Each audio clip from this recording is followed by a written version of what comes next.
Welcome to news this week. శాస్త్ర సాంకేతిక రంగాల్లో ప్రగతి వార్తలు, అంతరిక్షాన్ని అధిగమించి చంద్రుడిపైకి సాగిస్తున్న ప్రయాణాలు, సకల రంగాల్లో సాగిస్తున్న సాంకేతిక ప్రయోగాలు, దేశ విదేశాల్లో చోటు చేసుకుంటున్న పరిణామాలు, భావి తరాలను పలకరించబోయే ఆవిష్కరణలు, ఇలా ప్రతి రంగాన్ని స్ఫురించే ప్రత్యేక వార్తల వెనుకున్న విశ్లేషణ అందిస్తోంది బీఆర్కే న్యూస్ దిస్ వీక్. ఈ వారం తెలుసుకుపోయే వార్తా విశేషాలేంటో ఇప్పుడు చూద్దాం. కంటికి కనపడని క్యాన్సర్ కణాలను, జన్యువుల పనితీరును స్పష్టంగా గుర్తించే కృత్రిమ మేధా సాధనాన్ని అమెరికాలో ఆవిష్కరించారు. దీని ఇన్ఫరింగ్ సూపర్ రిజల్వేషన్ టిష్యూ ఆర్కిటెక్చర్గా వ్యవహరిస్తున్నారు. ప్రస్తుతం అందుబాటులో ఉన్న ఓ ఏఐ సాధనం రొమ్ము క్యాన్సర్ కేసును గుర్తించడానికి 32 గంటలు తీసుకోగా ఐస్టార్ ఆ పనిని 9 నిమిషాల్లోనే పూర్తి చేసింది.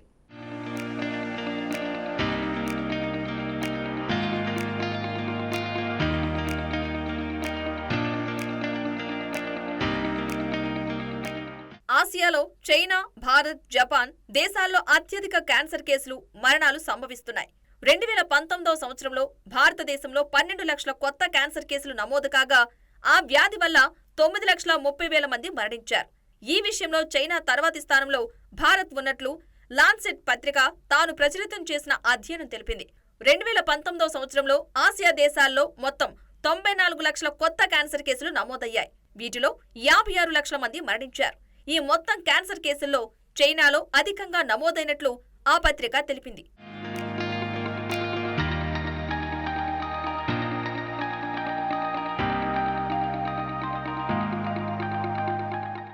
ఆసియాలో నమోదైన మొత్తం 94 లక్షల క్యాన్సర్ కేసుల్లో ఒక్క చైనా దేశంలోనే 48 లక్షల కొత్త క్యాన్సర్ కేసులు నమోదయ్యాయి. అదేవిధంగా క్యాన్సర్ మరణాలు ఆసియా దేశాల్లో 56 లక్షలు ఉండగా ఈ సంఖ్య చైనాలో 27 లక్షలుగా నమోదైంది.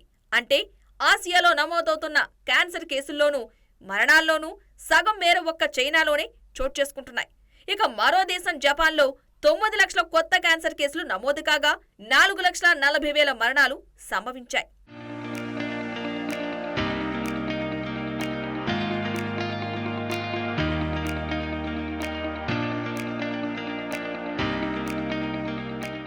భారతీయ శాస్త్రజ్ఞులతో సహా కొందరు అంతర్జాతీయ శాస్త్రవేత్తలు 1990 నుంచి 2019 వరకు 49 ఆసియా దేశాల్లో 29 రకాల క్యాన్సర్లను పరిశీలించారు. ఆసియాలో అత్యధిక క్యాన్సర్లు శ్వాసకోశం, ఊపిరితిత్తుల్లో సంభవిస్తున్నట్లు వారి పరిశీలనలో తేలింది.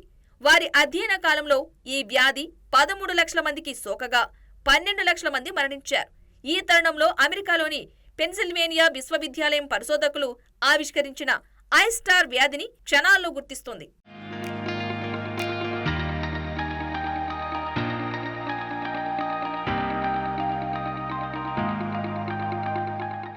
ప్రస్తుతం అందుబాటులో ఉన్న ఓ ఆర్టిఫిషియల్ ఇంటెలిజెన్స్ సాధనం రొమ్ము క్యాన్సర్ కేసును గుర్తించడానికి 32 గంటలు తీసుకోగా ఐస్టార్ ఆ పనిని 9 నిమిషాల్లోనే పూర్తి చేస్తున్నట్లు అమెరికా పరిశోధకుల అధ్యయనంలో తేలింది.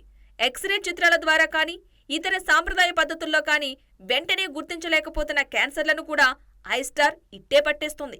కొందరిలో సహజంగానే క్యాన్సర్ను ఎదుర్కొనే శక్తి ఉంటుంది. అది దేహంలో ఎలా, ఎప్పుడు వ్యక్తమవుతుందో కనిపెట్టడానికి ఐస్టార్ ఉపకరిస్తుంది.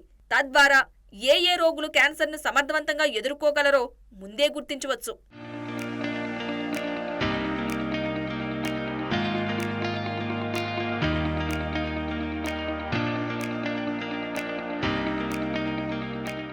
ఆరోగ్యమే మహాభాగ్యం అంటారు పెద్దలు. ఆరోగ్యంగా ఉండాలంటే మంచి ఆహారం తీసుకోవాలి. అయితే ఏం తింటున్నామనేదే కాదు, ఎప్పుడు తింటున్నామనేది కూడా ముఖ్యమే. ఉదయం అల్పాహారం తీసుకునే విషయంలో దీనికి మరింత ప్రాధాన్యత ఉంటుంది. ఉదయం 8 గంటలలోపు అల్పాహారం తీసుకోవడం అన్ని విధాల శ్రేయస్కరం. ముఖ్యంగా మధుమేహం ముప్పు తగ్గించుకోవాలంటే ఉదయం సరైన సమయంలో టిఫిన్ చేయడం మంచిదని తాజాగా నిర్వహించిన ఏఎస్ గ్లోబల్ అధ్యయనం స్పష్టం చేసింది. ఆ విశేషాలేంటో ఇప్పుడు చూద్దాం.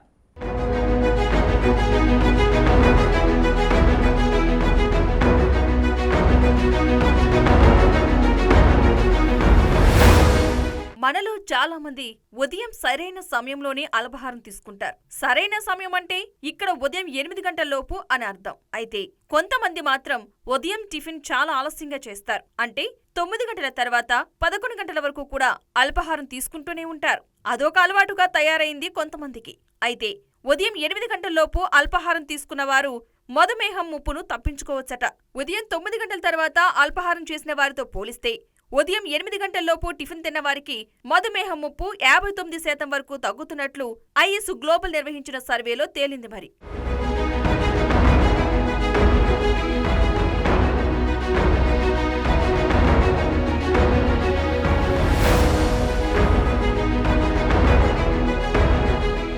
అనారోగ్యకరమైన ఆహారం, శారీరక శ్రమ చేయకపోవటం, పొగ త్రాగటం వంటి కారకాలు టైప్ 2 మధుమేహం ముప్పు పెరిగేలా చేస్తుంటాయి. వీటికిప్పుడు మరోటి జోడించుకోవాల్సిన తరుణం ఆసన్నమైంది. అదే ఆహారం తినే సమయం. నిజంగానే తిండి వేళలు జీవ గడియారం, రక్తంలో గ్లూకోజ్, కొలెస్ట్రాల్ మోతాదుల నియంత్రణలో కీలక పాత్ర పోషిస్తాయి. అయితే కొన్ని అధ్యయనాలే తిండి వేళల మీద దృష్టి సారించాయి. ఈ నేపథ్యంలో ఆహార వేళల మధ్య ఎడమ తినే సమయం, టైప్ 2 మధుమేహం మధ్య సంబంధాన్ని గుర్తించడానికి ఐఎస్ గ్లోబల్ పరిశోధకులు ప్రయత్నించారు. మొత్తం 1,03,312 మంది ఆహార అలవాట్లను విశ్లేషించారు.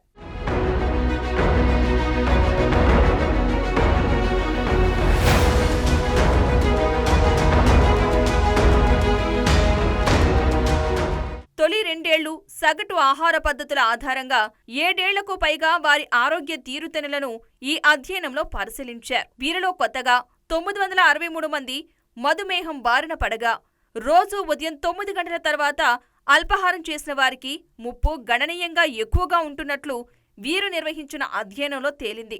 శారీరకంగా చూస్తే ఇది సబబే. ఎందుకంటే అల్పాహారం మానేయటం వల్ల గ్లూకోజ్, కొలెస్ట్రాల్ నియంత్రణ గతి తప్పుతుంది. ఇన్సులిన్ హార్మోన్ మోతాదులు అస్తవ్యస్తమయ్యే అవకాశమూ ఉంటుంది.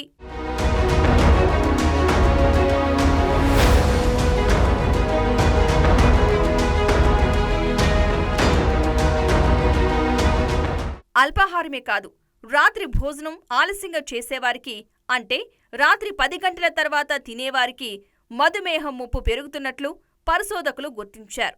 ఇంకో విషయమేంటంటే, తరచూ తినేవారిని తిండిపోతూ అని పిలుస్తారు. కానీ మధుమేహం ఉన్నవారికి ఆ సూత్రం వర్తించదు. తక్కువలో తక్కువగా రోజుకు 5 సార్లు తినేవారికైతే ఈ ముప్పు తగ్గుతున్నట్లు అధ్యయనంలో బయటపడింది.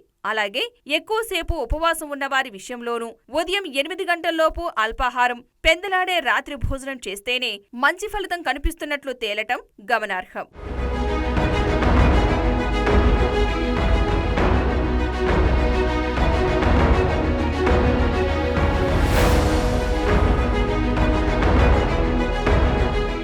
మనం ప్రతిరోజు తీసుకునే ఆహారం విషయంలో తొలి ఆహారం ఉదయం 8 గంటల్లోపు, రాత్రి ఆహారం సాయంత్రం 7 గంటల్లోపు చేస్తే మధుమేహం ముప్పు తగ్గటానికి తోడ్పడుతున్నట్లు తాజా అధ్యయన ఫలితాలు సూచిస్తున్నాయని పరిశోధకులు వివరిస్తున్నారు. ఇలాంటి ఆహార పద్ధతిలో రొమ్ము, ప్రోస్టేట్ క్యాన్సర్ ముప్పు తగ్గుతున్నట్లు కూడా ఐఎస్ గ్లోబల్ గతంలో నిర్వహించిన అధ్యయనంలోనూ వెల్లడైంది. మొత్తం మీద మధుమేహం, ఇతర సమస్యల నివారణకు ఆహారం, జీవ గడియారం, ఆరోగ్యం మధ్య సంబంధం బలమైన ప్రభావం చూపుతున్నట్లు రుజువవుతోంది. కాబట్టి వేళకు భోజనం చేయటం అలవాటు చేసుకోవాలి.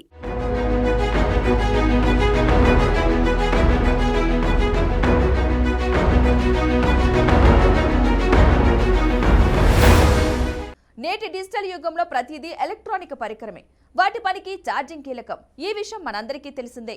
అయితే మన పొరుగు దేశం చైనా మాత్రం ఛార్జింగ్ అవసరం లేని ఒక బ్యాటరీని తయారు చేస్తోందట. చైనా తయారు చేసే బ్యాటరీ ఎలాంటి ఛార్జింగ్ అవసరం లేకుండా ఏకంగా 50 ఏళ్ల పాటు పనిచేస్తుందంట. ఈ విషయాలేంటో ఇప్పుడు చూద్దాం.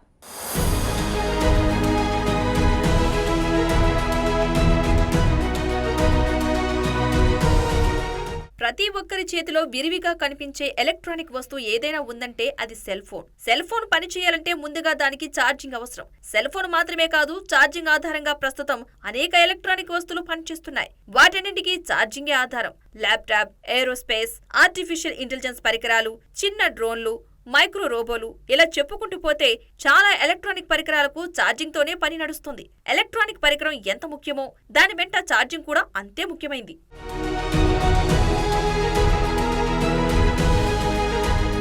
సెల్ ఫోన్లో ఛార్జింగ్ శాతం తగ్గిపోతుందంటే మనకు ఎక్కడ లేని కంగారు వస్తుంది. ఛార్జింగ్ లేకపోతే ఫోన్ స్విచ్ ఆఫ్ అయిపోతుందంటే మనం ఎవరికి ఫోన్ చేసే అవకాశం ఉండదు. ఇతరుల నుంచి మనకు ఫోన్లు రావు. ఒక్క మాటలో చెప్పాలంటే పనులు పూర్తిగా స్తంభించిపోతాయి. అంతటి ప్రాధాన్యత కలిగింది సెల్ ఫోన్ అయితే దానిని నడిపించే ఛార్జర్ది అంతే ప్రాధాన్యం. అందుకే ఛార్జింగ్ సమస్య లేకుండా చూసేందుకు ప్రపంచవ్యాప్తంగా పలు దిగ్గజ కంపెనీలు అధిక శక్తిని విడుదల చేసే బ్యాటరీలు తయారు చేసేందుకు శ్రమిస్తూనే ఉన్నాయి. ఈ క్రమంలో ఎటువంటి ఛార్జింగ్ లేదా నిర్వహణ అవసరం లేకుండా 50 ఏళ్ల పాటు శక్తిని ఉత్పత్తి చేసే అణుధార్మిక బ్యాటరీని చైనాకు చెందిన ఓ కంపెనీ తయారు చేస్తుంది. ఇందుకు సంబంధించిన వివరాలను సదరు సంస్థ ఇటీవల వెల్లడించింది.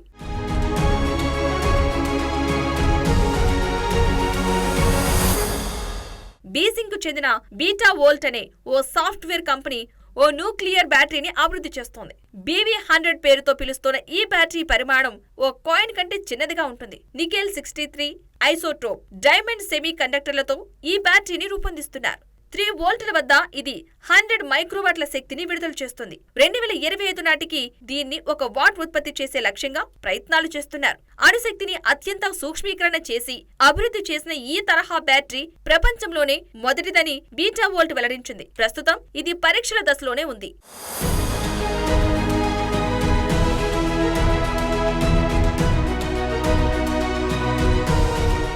ఈ బ్యాటరీ పరీక్ష విజయవంతమైతే ఏరోస్పేస్, కృత్రిమ మేధా పరికరాలు, చిన్న డ్రోన్లు, మైక్రో రోబోల్లోనూ దీన్ని ఉపయోగించుకోవచ్చని బీటా వోల్ట్ కంపెనీ వెల్లడించింది. అయితే ఇంతటి శక్తివంతమైన బ్యాటరీతో మన వాళ్ళకి ఏమైనా ప్రమాదం ఉండవచ్చనే అనుమానం రాకమానదు. అందుకే దీని తయారీ సంస్థ ఈ విషయంలోనూ స్పష్టత ఇచ్చింది. దీనిలో నుంచి వచ్చే రేడియేషన్ మానవ శరీరానికి ఎటువంటి హాని కలిగించదని తెలిపింది. పేస్ మేకర్ల వంటి వైద్య పరికరాల తయారీకి దీన్ని ఉపయోగించవచ్చని తెలిపింది. పరీక్షల అనంతరం దీన్ని భారీ స్థాయిలో ఉత్పత్తి చేసేందుకు బీటా వోల్ట్ సన్నాహాలు చేస్తున్నట్లు సమాచారం.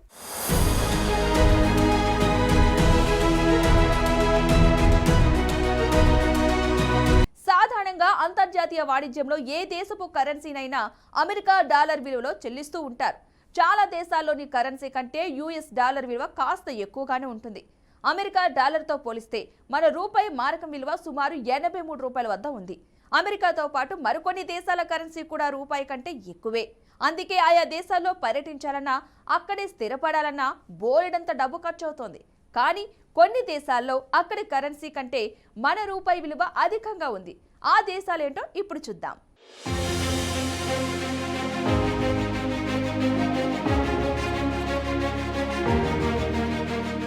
వియత్నాం దేశం పర్యాటక ప్రాంతానికి ప్రసిద్ధి. దక్షిణాసియాలో ఉండే ఈ దేశంలో అందమైన బీచ్లు ఉంటాయి. బీచ్లే కాదు, అక్కడి ఆకట్టుకునే సంస్కృతి, నోరూరించే వంటలు సందర్శకులను కట్టిపడేస్తాయి. అయితే ఆ దేశానికి వెళ్లాలంటే అక్కడి కరెన్సీ గురించి తెలిసి ఉండాలి. మన రూపాయితో పోలిస్తే అక్కడి కరెన్సీ ఎంత విలువ ఉంటుందో తెలిస్తే ఖర్చుల కోసం ఏర్పాట్లు చేసుకోవచ్చని అందరూ భావిస్తారు. వియత్నాం కరెన్సీని డాంగ్ అని పిలుస్తారు. మన 1 రూపాయిని అక్కడికి తీసుకువెళ్తే మనకు 295 వియత్నాం డాంగులు వస్తాయి. అంటే మన 100 రూపాయలు అక్కడ 29,500 డాంగులకు సమానం అన్నమాట.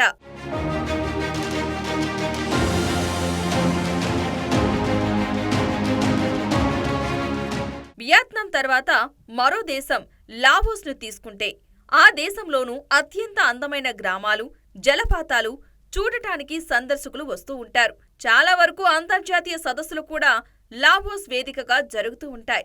Laos currency Laotian kip. దీని విలువ మన దేశ కరెన్సీతో పోలిస్తే తక్కువగా ఉంటుంది.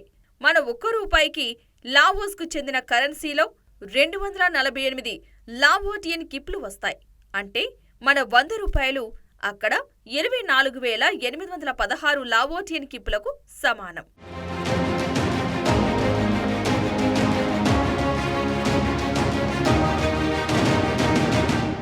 మన దేశం ఇండియా పేరును పోలిన దేశం ఇండోనేషియా. ఇది కూడా ఆసియా ఖండంలో భాగమే. దేశ పేరులోనే కాదు, అక్కడ పురాతన హిందూ, బౌద్ధ దేవాలయాలు ఎక్కువగా కనిపిస్తాయి. ఇండోనేషియా కరెన్సీ కూడా మన దేశ కరెన్సీ పేరును పోలినట్లే ఉంటుంది. అక్కడి కరెన్సీని రూపియా అంటారు. మన దేశ కరెన్సీ రూపాయి విలువ ఇండోనేషియా కరెన్సీ రూపియా కంటే ఎక్కువగా ఉంటుంది. మన 1 రూపాయికి ఇండోనేషియా కరెన్సీలో సుమారు 188 రూపాయలు వస్తాయి. అంటే మన 100 రూపాయలు ఇండోనేషియాలో 18,800 రూపాయలకు సమానమన్నమాట.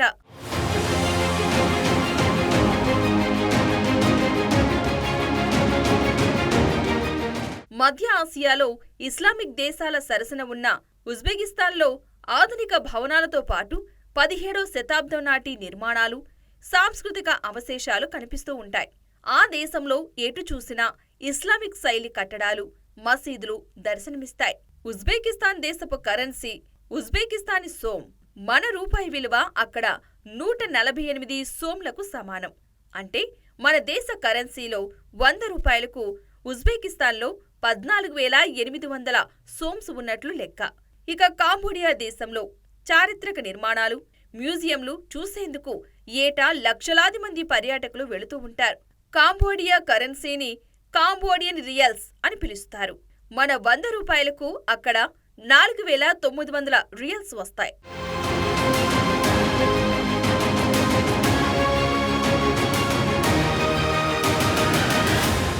దక్షిణ అమెరికాలోని కొలంబియా దేశం కరేబియన్ పసిఫిక్ సముద్రాల తీరంలో ఉంటుంది. పర్యాటకంగా కొలంబియా దేశం అంతగా అనువైనది కాదనే చెప్పాలి. ఎందుకంటే ఆ దేశంలో నేరాలు ఎక్కువగా జరుగుతూ ఉంటాయంట. ముఖ్యంగా మనుషుల్ని అపహరిస్తూ ఉంటారు. అందుకే ఆ దేశంలో పర్యటించే వారిని సంబంధిత అధికారులు హెచ్చరిస్తూ ఉంటారు. కాగా ఈ దేశ కరెన్సీని కొలంబియన్ పెసోగా పిలుస్తారు. మన 100 రూపాయలు అక్కడి 4,760 పెసోలకు సమానం. తూర్పు ఆసియా దేశాల్లో ఒకటైన దక్షిణ కొరియా అన్ని రంగాల్లోనూ దూసుకెళ్తూ ప్రపంచంతో పోటీ పడుతోంది. ఆ దేశంలో సినిమాలు, కే-పాప్ సంగీతం, ఫ్యాషన్, టెక్నాలజీ రంగం, కాస్మెటిక్ సర్జరీలు చాలా పాపులర్. ఆ దేశపు కరెన్సీ సౌత్ కొరియన్ వాన్. అక్కడ ఒక్క సౌత్ కొరియన్ వాన్తో రూపాయి మారకం విలువ చూస్తే 16.11 వాన్లతో సమానం. అంటే మన 100 రూపాయలకు దక్షిణ కొరియా కరెన్సీలో 1610 వాన్లు సమానం.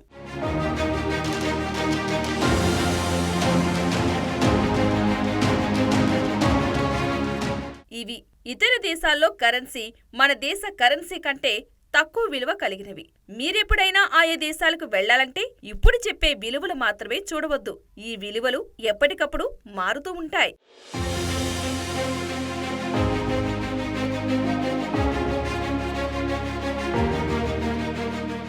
రైతులకు వాతావరణ సూచనలు మరింత దగ్గర కానున్నాయి. ఇప్పటి వరకు మండలాల వారీగా వాతావరణ సూచనలు జారీ చేస్తున్న వాతావరణ శాఖ ఇకపై గ్రామ స్థాయి వరకు చేరువ కానుంది. ఇందుకోసం ప్రస్తుతం దేశవ్యాప్తంగా ఉన్న రాడార్ల సంఖ్యను 39 నుంచి 86కు పెంచనున్నారు. తద్వారా రైతులకు నేరుగా మరింత ఖచ్చితమైన వాతావరణ సమాచారం అందుబాటులోకి రానుంది. రైతుల చేతుల్లోకి రాబోతున్న వాతావరణ విశేషాల గురించి ఇప్పుడు తెలుసుకుందాం.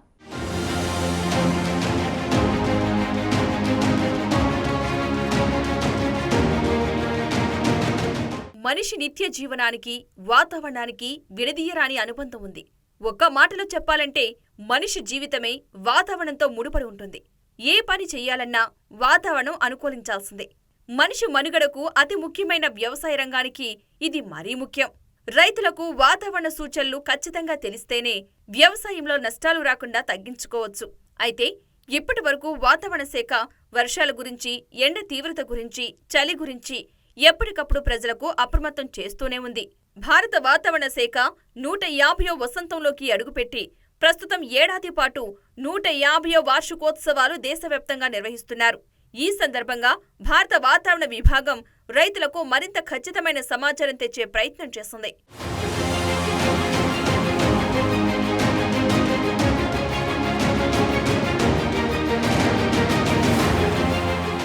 రైతులకు వాతావరణం చాలా ముఖ్యమైన అంశం కావడంతో వాతావరణ శాఖ తన 150 వార్షికోత్సవాల సందర్భంగా సేవలను మరింత విస్తరించాలని నిర్ణయించింది. వాతావరణ అంచనాలను ఇకపై గ్రామ పంచాయతీ స్థాయిలో విడుదల చేయనుంది వాతావరణ శాఖ. ఇంగ్లీష్, హిందీ సహా 12 భారతీయ భాషల్లో ఇవి అందుబాటులో ఉంటాయని భారత వాతావరణ విభాగ డైరెక్టర్ జనరల్ మృత్యుంజయ మహాపాత్ర తెలిపారు. వాతావరణ నష్టాల నుంచి చిన్న రైతులను ఆదుకునేందుకు ఇది ఉపయోగపడుతుందని ఆయన చెప్పారు. వాతావరణ సూచనల్ని మండలాలు, తాలూకాల స్థాయి నుంచి గ్రామాలకు తీసుకువెళ్లడం సాధ్యమైందన్న ఐఎండీ డైరెక్టర్ మృత్యుంజయ మహాపాత్ర, పంచాయతీ స్థాయి వాతావరణ సేవల ద్వారా దేశంలో ప్రతి గ్రామంలో కనీసం 5గురు రైతులతో అనుసంధానం కావాలనేది తమ లక్ష్యంగా చెప్పారు.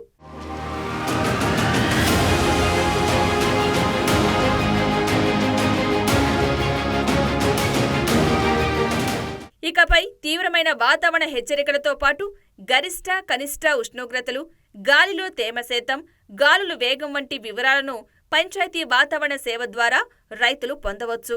ఏడాది పాటు జరిగే ఐఎండీ 150వ వార్షికోత్సవాల సందర్భంగా ప్రతి చోట వాతావరణం, ఇంటింటికి వాతావరణం పేరుతో ఈ కొత్త సేవను భారత వాతావరణ విభాగం అందుబాటులోకి తీసుకొచ్చింది. దేశంలో ఏ మూలన ఉన్నవారైనా మొబైల్ యాప్ ద్వారా వారం రోజుల వాతావరణ సమాచారాన్ని కొన్ని గంటల్లో వాతావరణం ఎలా మారబోతుంది అనే వివరాలను తెలుసుకోవచ్చు. ప్రాంతం పేరు, పిన్ కోడ్ లేదా అక్షాంశ రేఖాంశాలను తెలిపి సులభంగా వీటిని పొందవచ్చు.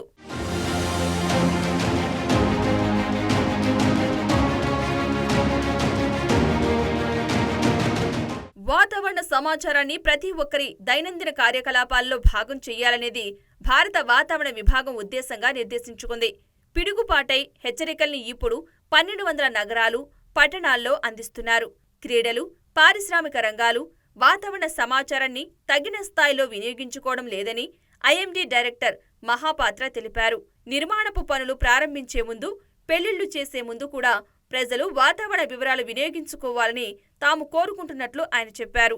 అయితే రాబోయే 5 ఏళ్లలో భారత వాతావరణ విభాగం తమ రాడార్ల సంఖ్యను 39 నుంచి 86కి పెంచే దిశగా అడుగులు వేస్తోంది. రాష్ట్రాలతో కలిసి ఆటోమేటిక్ వాతావరణ కేంద్రాలను పెంచే ప్రయత్నం చేస్తోంది.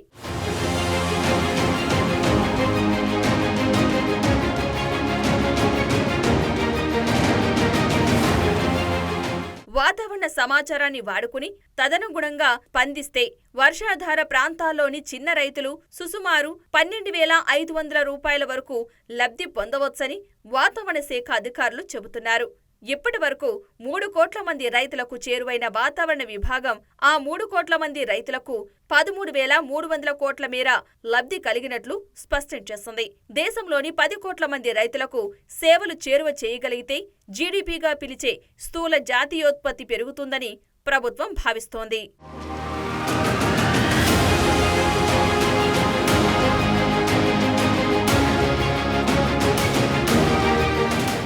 రామగుండంలో ఎన్టీపీసీ నిర్మిస్తున్న కొత్త విద్యుత్ కేంద్రం పనుల్లో తీవ్ర జాప్యం జరుగుతోంది. ఫలితంగా విద్యుత్ కేంద్రం నిర్మాణం అంచనా వ్యయం భారీగా పెరగనుంది.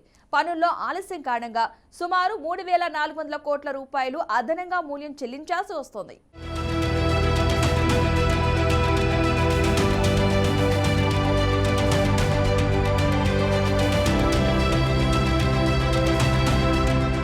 కేంద్ర విద్యుత్ శాఖ మార్గదర్శకాల ప్రకారం ఏదైనా థర్మల్ విద్యుత్ కేంద్రం నిర్మాణం ప్రారంభమైన తర్వాత 48 నెలల్లోపు పూర్తి చేయాలి. రామగుండంలో ఉత్పత్తయ్యే కరెంటు కొనుగోలుకు 2016 జనవరి 18న రాష్ట్ర డిస్కంలు ఎన్డీపీసీతో పీపీఏపై సంతకాలు చేశాయి. అదే నెల 29వ తేదీన పనులు ప్రారంభమయ్యాయి. ఈ లెక్కన రామగుండం కేంద్రంలో 2020లోనే ఉత్పత్తి ప్రారంభం కావాలి. కానీ ప్రస్తుతం మొదటి ప్లాంటుల్లోనే విద్యుత్ ఉత్పత్తి అవుతోంది. రెండో ప్లాంట్లో వాణిజ్య ప్రాతిపదికన ఉత్పత్తి ఇంకా ప్రారంభమే కాలేదు. సకాలంలో ఇసుక సరఫరా చేయకుండా అప్పట్లో రాష్ట్ర ప్రభుత్వం పెట్టిన ఆంక్షలు, కోవిడ్, నిర్మాణ సంస్థ భెల్ తాపీగా పనులు చేయడం నిర్మాణంలో ఆలస్యానికి కారణాలని కేంద్ర విద్యుత్ మండలి సిఈఏ తాజా నివేదికలో పేర్కొంది. తొలుత డిజైన్ చేసిన బాయిలర్ ని పక్కన పెట్టి కాలుష్య ప్రభావం తగ్గించడానికి కొత్త ప్రమాణాలతో డిజైన్లు రూపొందించడం వల్ల ఆలస్యమైనట్లు వివరించింది. దీని నిర్మాణానికి సుమారు 10,599 కోట్ల రూపాయలు ఖర్చవుతుందని తొలుత అంచనా వేశారు. అయితే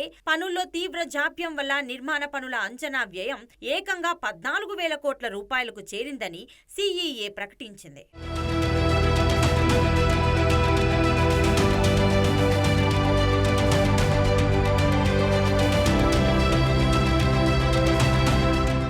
రామగుండంలో ఎన్డీపీసీ నిర్మిస్తున్న కొత్త విద్యుత్ కేంద్రం పనుల్లో తీవ్ర జాప్యంతో అంచనా వ్యయం భారీగా పెరిగింది. నిర్మాణ వ్యయం 3,401 కోట్ల రూపాయలు పెరగడంతో ఇక్కడ ఉత్పత్తయ్యే కరెంటు ధర యూనిట్ కు 5 రూపాయలు దాటుతుందని అధికారులు అంచనా వేస్తున్నారు.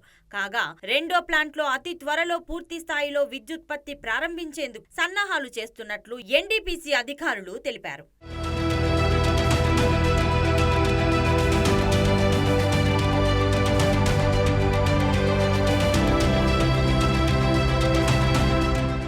తెలంగాణ కోసం ప్రత్యేకంగా 4000 మెగావాట్ల విద్యుత్ కేంద్రం నిర్మిస్తామని విభజన చట్టంలో కేంద్ర ప్రభుత్వం స్పష్టం చేసింది. తొలి విడత రామగుండంలో 1600 మెగావాట్ల స్థాపిత ఉత్పత్తి సామర్థ్యంతో 2 ప్లాంట్ల నిర్మాణం చేపట్టింది కేంద్ర ప్రభుత్వం. సాధారణంగా దేశంలో ఎన్టీపీసీ ఎక్కడ విద్యుత్ కేంద్రం నిర్మించినా చుట్టుపక్కల అన్ని రాష్ట్రాలకు కరెంటు సరఫరా చేయడం ఆనవాయితీ ప్రకారం 1360 మెగావాట్ల విద్యుత్ మాత్రమే తెలంగాణకు, మిగతాది ఇతర రాష్ట్రాలకు ఎన్టీపీసీ ఇస్తుందని సీఈఏ తెలిపింది. ఫలితంగా తెలంగాణ రోజుకు 240 మెగావాట్ల కరెంటు నష్టపోనుంది.